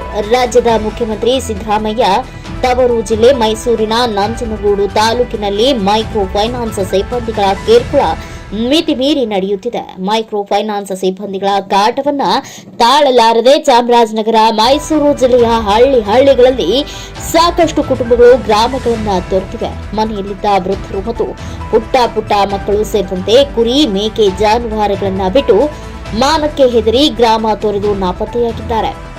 ಸಿಎಂ ಕ್ಷೇತ್ರದಲ್ಲಿ ಇಂತಹ ಘಟನೆ ಇಡೀ ರಾಜ್ಯವನ್ನೇ ತಲೆ ತಗ್ಗಿಸುವಂತಹ ವಾತಾವರಣ ನಿರ್ಮಾಣ ಮಾಡಿದೆ. ಕೂಡಲೇ ಜಿಲ್ಲಾ ಮತ್ತು ತಾಲೂಕು ಆಡಳಿತ, ಗ್ರಾಮ ಪಂಚಾಯಿತಿ ಕೇಂದ್ರ ಸ್ಥಾನಗಳಿಗೆ ಮೈಕ್ರೋ ಫೈನಾನ್ಸ್ ಕಿರುಕುಳದ ಬೆದರಿಕೆಗೆ ಹೆದರಿರುವ ಅವಶ್ಯಕತೆ ಇಲ್ಲ ಎಂಬ ನಾಮಫಲಕ ಅಳವಡಿಸಿ ಸಂಕಷ್ಟದಲ್ಲಿರುವ ಕುಟುಂಬಗಳ ಬೆನ್ನಿಗೆ ನಿಲ್ಲಿ ಎಂದು ತಾಕೀತು ಮಾಡಿದರು. ಸರ್ಕಾರಗಳು ರೈತರಿಗೆ ಸಿಗಬೇಕಾದ ಅಲ್ಪಾವಧಿ, ದೀರ್ಘಾವಧಿ ಸಾಲಗಳನ್ನು ತಗ್ಗಿಸುತ್ತಿರುವ ಕುರಿ, ಮೇಕೆ, ಕೋಳಿ ಸಾಗಾಣಿಕೆ ಜೊತೆಗೆ ಕೊಡುತ್ತಿದ್ದ ಸಹಾಯಧನ ಕಡಿತ ಮಾಡಿದ್ದಾರೆ ಎಂದು ಆರೋಪಿಸಿದರು. ಸರ್ಕಾರಿ ಕಚೇರಿಗಳಲ್ಲಿ ಲಂಚ ಬಾಕ ಅಧಿಕಾರಿಗಳ ಕಾಟ ಒಂದು ಕಡೆ ಆದರೆ, ಗ್ರಾಮೀಣ ಪ್ರದೇಶಗಳಲ್ಲಿ ಮೈಕ್ರೋ ಫೈನಾನ್ಸ್ ಸಿಬ್ಬಂದಿಗಳ ಕಿರುಕುಳ ಕಾಟ ಮತ್ತೊಂದೆಡೆ. ಇದಕ್ಕೆಲ್ಲ ತಾಲೂಕು ಮತ್ತು ಜಿಲ್ಲಾಡಳಿತ ಕಠಿಣ ಕಡಿವಾಣ ಹಾಕಬೇಕು. ನಿರ್ಲಕ್ಷ್ಯದ ಧೋರಣೆ ತೋರುತ್ತಿದ್ದಾರೆ. ತುರ್ತಾಗಿ ತಾಲೂಕು ಆಡಳಿತ ರೈತ ಮುಖಂಡರ ಸಭೆಯನ್ನ ಕರೆದು ಸಂಪೂರ್ಣ ಮಾಹಿತಿಯನ್ನ ಸಂಗ್ರಹಿಸಿಕೊಂಡು ರೈತರ ಸಂಕಷ್ಟಗಳಿಗೆ ಪರಿಹಾರ ಕಲ್ಪಿಸಿಕೊಡಲು ಮುಂದಾಗಬೇಕಿದೆ ಎಂದು ಮಾತನಾಡಿದರು. ನಂತರ ಶಿವಕುಮಾರ್ ಕಾಸನೂರ್ ಅವರಿಗೆ ಮನವಿ ಸಲ್ಲಿಸಲಾಯಿತು. ಹೊಸಕೋಟೆ ಬಸವರಾಜು, ಶಿರಮಳ್ಳಿ ಸಿದ್ದಪ್ಪ, ಹೆಜ್ಜೆಗೆ ಪ್ರಕಾಶ್ ಸೇರಿದಂತೆ ನೂರಾರು ರೈತ ಸಂಘದ ಮುಖಂಡರು, ಕಾರ್ಯಕರ್ತರು ಹಾಜರಿದ್ದರು. Jaishankar, NKS TV4 news, Nanjangud. ಮತ್ತು ಕೆಲವು ಧರ್ಮ ಸಂಸ್ಥೆಗಳು ಕೂಡ ಇದೆ. ಉದಾಹರಣೆಗೆ ಧರ್ಮಸ್ಥಳ ಸಂಸ್ಥೆಯೂ ಕೂಡ ಮೈಕ್ರೋ ಫೈನಾನ್ಸ್ ಮಾಡ್ತಾ ಇದೆ. ಅದ್ರ ಬಗ್ಗೆ ಸಾವಿರಾರು ದೂರಗಳು ಮತ್ತು ಯಾವುದೇ ಜಿಲ್ಲೆಗೆ ಹೋದ್ರೂ ಧರ್ಮಸ್ಥಳದ ವಿಚಾರ ಬಗ್ಗೆ, ಮೈಕ್ರೋ ಫೈನಾನ್ಸ್ ಬಗ್ಗೆ ಎಲ್ಲ ಮೀಟಿಂಗಲ್ಲೂ ಕೂಡ ನಮ್ಮ ಜನ ಹೇಳ್ತಾ ಇದ್ದಾರೆ.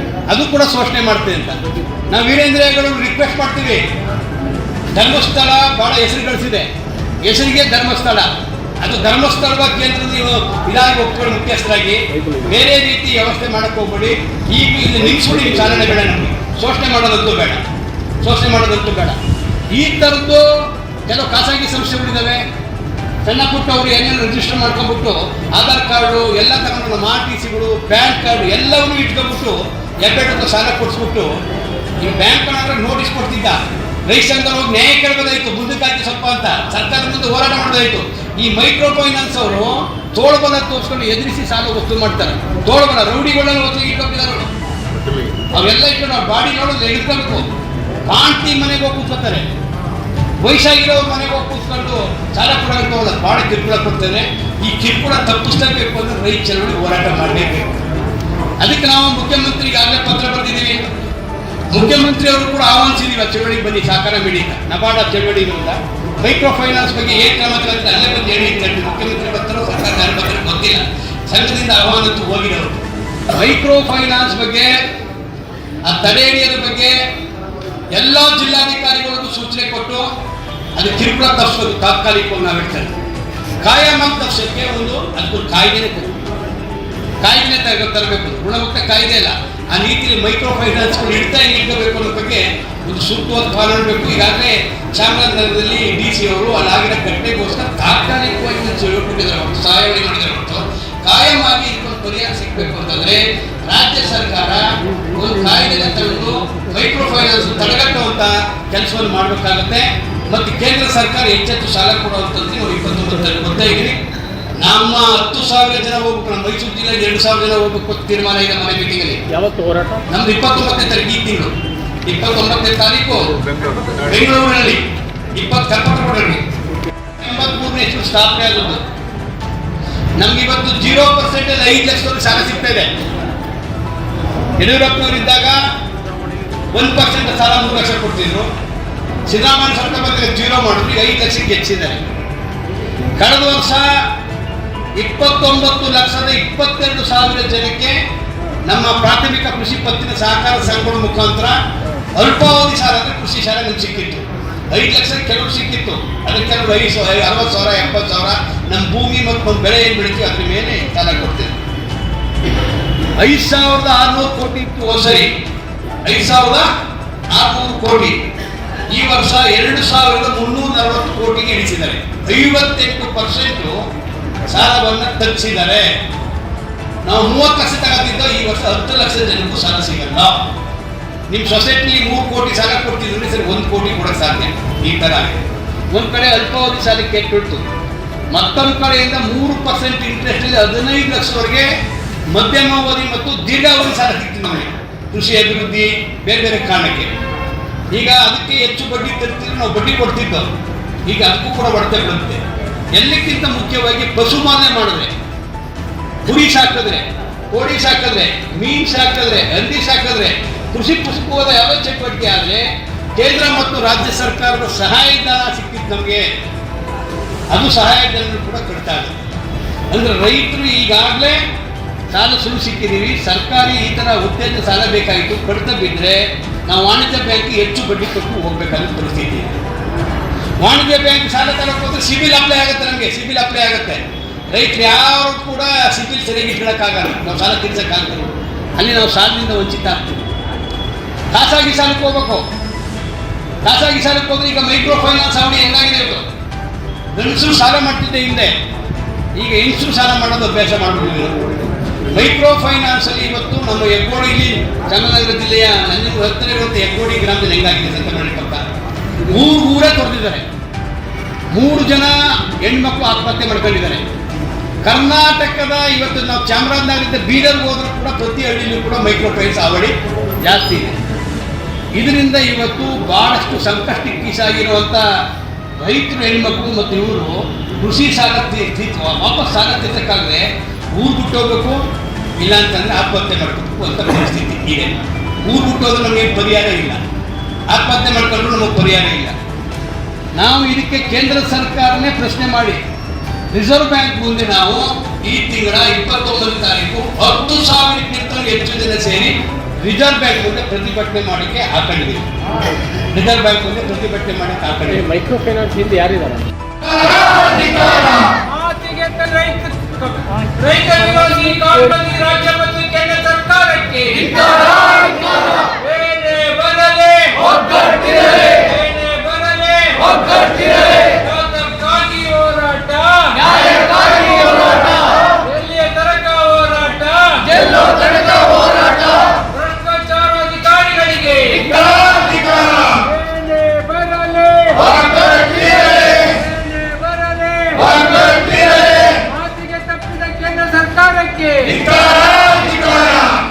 ಸಿಂಧನೂರಿನಲ್ಲಿ ನಮ್ಮ ಕರ್ನಾಟಕ ಸೇನೆಯ ನೂತನ ಸಿಂಧನೂರು ತಾಲೂಕು ಅಧ್ಯಕ್ಷರಾಗಿ ಮಲ್ಲಿಕಾರ್ಜುನ್ ಕುನ್ನಟ್ಗಿ ನೇಮಕವಾಗಿದ್ದಾರೆ.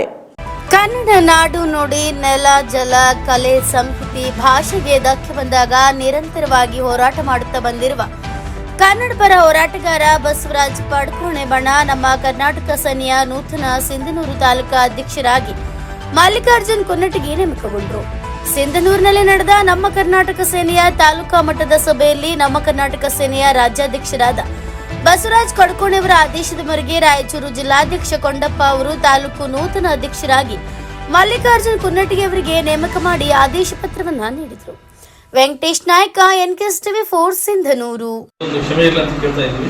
ವಿಚಾರ ಇಷ್ಟೇ, ನಮ್ಮ ಕರ್ನಾಟಕ ಸೇನೆ ವಿಚಾರ ಸಿದ್ಧಾಂತಗಳು ಏನಪ್ಪ ಅಂದ್ರೆ ನಮ್ಮ ರಾಜ್ಯಾಧ್ಯಕ್ಷರು ಹೇಳಿದಂಥ ಪಾಲಿಸಿ ವಿಚಾರಗಳು ಇಷ್ಟೇ. ಯಾರೇ ಆಗಲಿ ಹೋರಾಟ ವಿಚಾರದಲ್ಲಾಗಲಿ ಇದು ಇದ್ದಂಥ ಸಂದರ್ಭದಲ್ಲಿ ಯಾರೋ ಒಂದು ಹೋರಾಟ ಮಾಡೋ ರಾಯಚೂರಿನಲ್ಲಿ 2024-25ನೇ ಸಾಲಿನ ABCD ಯೋಜನೆಯ ವಾರ್ಷಿಕ ಸಮ್ಮೇಳನ ಕಾರ್ಯಕ್ರಮ ತುಂಬಾ ವಿಜೃಂಭಣೆಯಿಂದ ಜರುಗಿತು. ರಾಯಚೂರಿನ ಕೃಷಿ ವಿಶ್ವವಿದ್ಯಾಲಯ ಸಭಾಂಗಣದಲ್ಲಿ Toyota Kirloskar motor private limited ಹಾಗೂ ಸ್ಪರ್ಶ ಟ್ರಸ್ಟ್ ಸಹಯೋಗದೊಂದಿಗೆ ಗುರುವಾರ 2024-25ನೇ ಸಾಲಿನ ABCD ಯೋಜನೆಯ ವಾರ್ಷಿಕ ಸಮ್ಮೇಳನ ಕಾರ್ಯಕ್ರಮ ಜರುಗಿತು. ಪಾಲ್ಗೊಂಡ ರಾಯಚೂರು ಜಿಲ್ಲೆಯ 100 ಸರ್ಕಾರಿ ಪ್ರಾಥಮಿಕ ಶಾಲೆಗಳಲ್ಲಿ ಸ್ವಚ್ಛತೆ ಮತ್ತು ನೈರ್ಮಲ್ಯಕ್ಕಾಗಿ ಗುರುಗುಂಟ, ಗೌಡೂರು, ಕೋಟಾ ಮತ್ತು ಗೋನ್ಮಟ್ಲ ತಾಂಡದ ಲಿಂಗಸೂರು ತಾಲೂಕು ಮಟ್ಟದ ಉತ್ತಮ ಶಾಲೆಗಳೆಂದು ಗುರುತಿಸಿ ಟೊಯೋಟಾ ಮೋಟಾರ್ಸ್ ಸಂಸ್ಥೆಯ ಈಶ್ವರ್ ಬಾಬಾ ಹಾಗೂ TKM ಜಯಶ್ರೀವರು 3 ಸ್ಟಾರ್ ಪ್ರಶಸ್ತಿಯೊಂದಿಗೆ ನೆನಪಿನ ಕಾಣಿಕೆಯನ್ನು ನೀಡಿ ಗೌರವಿಸಿದರು. ವಿವಿಧ ಸರ್ಕಾರಿ ಶಾಲೆಗಳ ಮುಖ್ಯೋಪಾಧ್ಯಾಯರು ನಾಗೇಶ್, ವಿದ್ಯಾವತಿ, ಮಂಜುನಾಥ್, ರುಕ್ಮುದ್ದೀನ್ ಸೇರಿದಂತೆ ಹಲವು ಶಿಕ್ಷಕರು ಸೇರಿದಂತೆ ಅಧ್ಯಕ್ಷರು, ಸದಸ್ಯರು, ಉಪಾಧ್ಯಕ್ಷರು ಉಪಸ್ಥಿತರಿದ್ದರು. Anand ತೋರ್ವಾಳ್, NKS TV 4 Raichur. ದೇವನಹಳ್ಳಿಯಲ್ಲಿ ಅಮಿತ್ ಶಾ ಅವರನ್ನು ಸಂಪುಟದಿಂದ ವಜಾ ಮಾಡುವಂತೆ ದಲಿತ ಸಂಘರ್ಷ ಸಮಿತಿ ಒತ್ತಾಯ ಮಾಡಿದ್ದಾರೆ. ಅಮಿತ್ ಶಾ ಸಂಪುಟದಿಂದ ವಜಾ ಮಾಡುವಂತೆ ದಲಿತ ಸಂಘರ್ಷ ಸಮಿತಿಯ ಒತ್ತಾಯ. ಹೌದು, ಅಮಿತ್ ಶಾ ವಿರುದ್ಧ ಅಧಿಕಾರಕ್ಕೆ ಹೋಗ್ತಿದ್ದಾರೆ ಕಾರ್ಯಕರ್ತರು. ಸಂಪುಟದಿಂದ ಅಮಿತ್ ಶಾ ಅವರನ್ನ ವಜಾಗೊಳಿಸುವಂತೆ ದಲಿತ ಸಂಘರ್ಷ ಸಮಿತಿಯಿಂದ ಒತ್ತಾಯಿಸಿ ಪ್ರತಿಭಟನೆ ನಡೆಸಲಾಗುತ್ತಿದೆ. ಬೆಂಗಳೂರು ನಗರದ ಫ್ರೀಡಂ ಪಾರ್ಕ್ನಲ್ಲಿ ನಡೆಯಲಿರುವ ಪ್ರತಿಭಟನೆಗೆ ತೆರಳಿದ ಪ್ರತಿಭಟನೆಕಾರರು ಬೆಂಗಳೂರು ಗ್ರಾಮಾಂತರ ಜಿಲ್ಲೆಯ ದೇವನಹಳ್ಳಿ ತಾಲೂಕಿನಿಂದ ಬಸ್ಸುಗಳಲ್ಲಿ ಪ್ರತಿಭಟನೆಗೆ ಕಾರ್ಯಕರ್ತರು ತೆರಳಿದ್ದಾರೆ. ದೆಹಲಿ ಸಂಸತ್ನಲ್ಲಿ ಅಮಿತ್ ಶಾ ಮಾತನಾಡುತ್ತಾ ಅಂಬೇಡ್ಕರ್ ಎಂದು ಹೇಳುವುದು ಫ್ಯಾಷನ್ ಆಗಿದೆ ಎಂದು ಹೇಳುವುದರ ವಿರುದ್ಧ ದಲಿತ ಸಂಘರ್ಷ ಸಮಿತಿಗಳ ಒಕ್ಕೂಟ ಬೆಂಗಳೂರಿನ ಫ್ರೀಡಂ ಪಾರ್ಕ್ನಲ್ಲಿ ಹಮ್ಮಿಕೊಂಡಿರುವ ಪ್ರತಿಭಟನೆಯಲ್ಲಿ ಭಾಗವಹಿಸಲು ದೇವನಹಳ್ಳಿ ತಾಲೂಕು ದಲಿತ ಸಂಘರ್ಷ ಸಮಿತಿ ಕಾರ್ಯಕರ್ತರು ತೆರಳಿದ್ದಾರೆ. Eliyur Radhakrishna, NKS TV 4 Bengaluru. ದಲಿತ ಸಂಘರ್ಷ ಸಮಿತಿಗಳ ಒಕ್ಕೂಟ ಅಂದ್ಬಿಟ್ಟು ಒಂದು ಒಕ್ಕೂಟ ಇದೆ. ದಲಿತ ಸಂಘರ್ಷ ಸಮಿತಿ ಇನ್ನು ಕೇಂದ್ರದ ಗೃಹ ಸಚಿವರು ಅಮಿತ್ ಶಾ ಅವರು ದೆಹಲಿಯ ಪಾರ್ಲಿಮೆಂಟಲ್ಲಿ ಅಂಬೇಡ್ಕರ್ ಅನ್ನೋದೊಂದು ಫ್ಯಾಷನ್ ಆಗಿದೆ. ಅಂಬೇಡ್ಕರ್ ಹೆಸರು ಹೇಳುವಷ್ಟು ಬಾರಿ ನೀವೇನಾದ್ರೂ ದೇವರ ಹೆಸರು ಹೇಳಿದ್ರೆ 7 ಜನಕ್ಕೆ ನಿಮಗೆ ಸ್ವರ್ಗ ಸಿಗ್ತಾ ಇತ್ತು ಅನ್ನೋ ಒಂದು ಮಾತನ್ನು ಅವತ್ತು ನಾವು ಖಂಡಿಸಿ ಒಂದು ಬೆಂಗಳೂರಿನ ಫ್ರೀಡಂ ಪಾರ್ಕಲ್ಲಿ ಒಂದು ಬೃಹತ್ ಪ್ರತಿಭಟನೆಗೆ ಹೋಗ್ತಾ ಇದ್ದೀವಿ.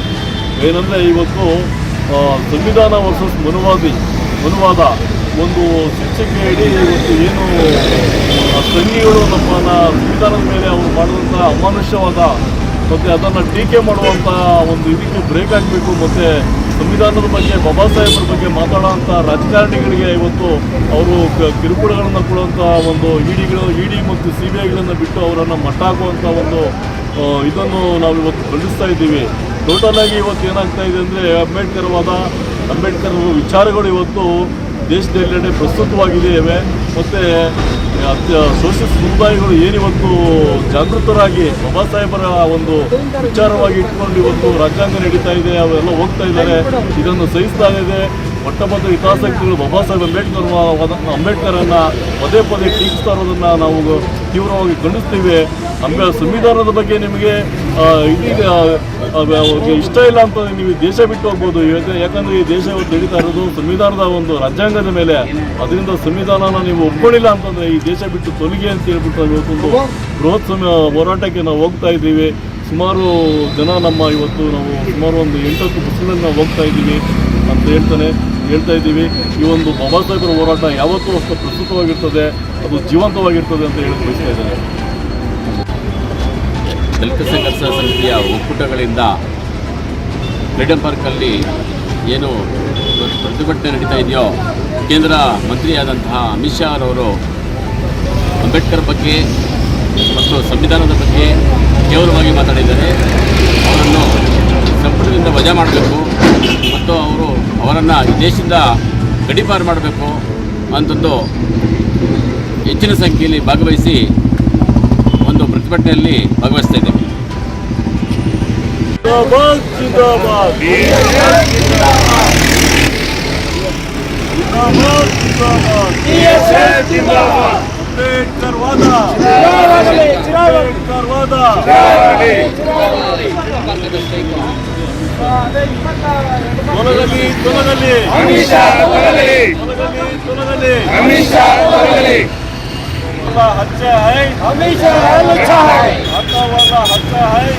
ತೂರ್ವಿಹಾಳದಲ್ಲಿ ಬಣವೆಗೆ ಬೆಂಕಿ, ತಪ್ಪಿದ ಭಾರೀ ಅನಾಹುತ. ಸಿಂಧನೂರು ತಾಲೂಕಿನ ತೂರ್ವಿಹಾಳ ಪಟ್ಟಣದ 2ನೇ ವಾರ್ಡಿನ ಹಳ್ಳದ ಪಕ್ಕದಲ್ಲಿರುವ ಹುಲ್ಲಿನ ಬಣವೆಗೆ ಆಕಸ್ಮಿಕ ಬೆಂಕಿ ತಗುಲಿ 8 ಎಕರೆ ಹುಲ್ಲಿನ ಬಣವೆ ಸುಟ್ಟು ಹೋದ ಘಟನೆ ಬುಧವಾರ ರಾತ್ರಿ ರಾಯಚೂರು ನಗರದ ತೂರ್ವಿಹಾಳ ಪಟ್ಟಣದಲ್ಲಿ ನಡೆದಿದೆ. ಹೌದು, ಶಂಕರಪ್ಪ ಗುಂತೇವರ ಸುಮಾರು 8 ಎಕರೆ ಹುಲ್ಲಿನ ಬಣವೆಗೆ ಆಕಸ್ಮಿಕವಾಗಿ ಬೆಂಕಿ ತಗುಲಿದ್ದನ್ನ ಕಂಡು ಸಾರ್ವಜನಿಕರು ತಕ್ಷಣವೇ ಅಗ್ನಿಶಾಮಕ ದಳಕ್ಕೆ ಕರೆ ಮಾಡಿದ್ದಾರೆ. ಸಮಯಕ್ಕೆ ಸರಿಯಾಗಿ ಬಂದ ಎಫ್ಎಸ್ಒ ನರಸಪ್ಪ ಅವರ ತಂಡ ಬೆಂಕಿ ನಂದಿಸುವಲ್ಲಿ ಯಶಸ್ವಿಯಾಗಿದ್ದಾರೆ. ಬಣವೆ ಅಕ್ಕಪಕ್ಕದಲ್ಲಿ ಮನೆಗಳಿದ್ದು ಅಗ್ನಿಶಾಮಕ ದಳದ ಯಶಸ್ವಿ ಕಾರ್ಯಾಚರಣೆಯಿಂದ ಭಾರಿ ದೊಡ್ಡ ಅನಾಹುತವೊಂದು ತಪ್ಪಿದೆ. ಮೆಹಬೂಬ್ ಮೊಮಿನ್, NK24, ರಾಯಚೂರು.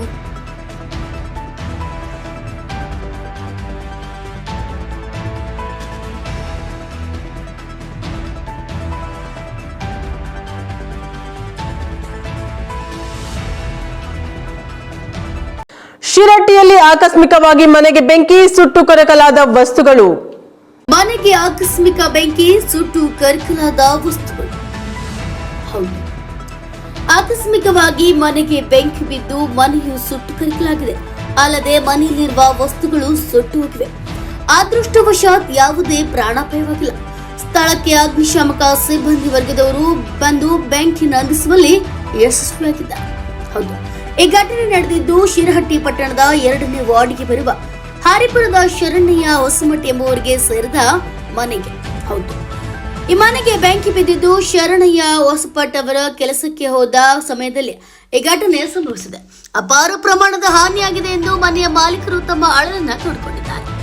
ಮನೆಗೆ ಬೆಂಕಿ ಹೊತ್ತಿಕೊಂಡಿರುವುದನ್ನ ಗಮನಿಸಿದ ನೆರೆಹೊರೆಯವರು ಅಗ್ನಿಶಾಮಕ ಠಾಣೆಗೆ ಮಾಹಿತಿ ನೀಡಿದ್ದಾರೆ. ತಕ್ಷಣವೇ ಸ್ಥಳಕ್ಕಾಗಮಿಸಿದ ಅಗ್ನಿಶಾಮಕ ಸಿಬ್ಬಂದಿ ವರ್ಗದವರು ಬೆಂಕಿ ನಂದಿಸುವಲ್ಲಿ ಯಶಸ್ವಿಯಾಗಿದ್ದಾರೆ. ಈ ಸಂದರ್ಭದಲ್ಲಿ ಅಗ್ನಿಶಾಮಕ ಸಿಬ್ಬಂದಿಗಳಾದ AFSO SB Shigunasi, LF Somashekar Rajput, FD Mithun Kumar, FM Ravi D ಮುಂತಾದವರು ಉಪಸ್ಥಿತರಿದ್ದರು. ಬಸವರಾಜ್ ನವಲಗುಂದ, NK24, ಶಿರಹಟ್ಟಿ. ಇದಿಷ್ಟು ಈ ದಿನದ ಪ್ರಮುಖ ಸುದ್ದಿಗಳ ನ್ಯೂಸ್ ಬುಲೆಟಿನ್. ನಿರಂತರ ಸುದ್ದಿಗಾಗಿ ನೋಡ್ತಾ ಇರಿ NKS TV4. ಇದು ನಿರಂತರ ಕಾರ್ಯಪಡೆ.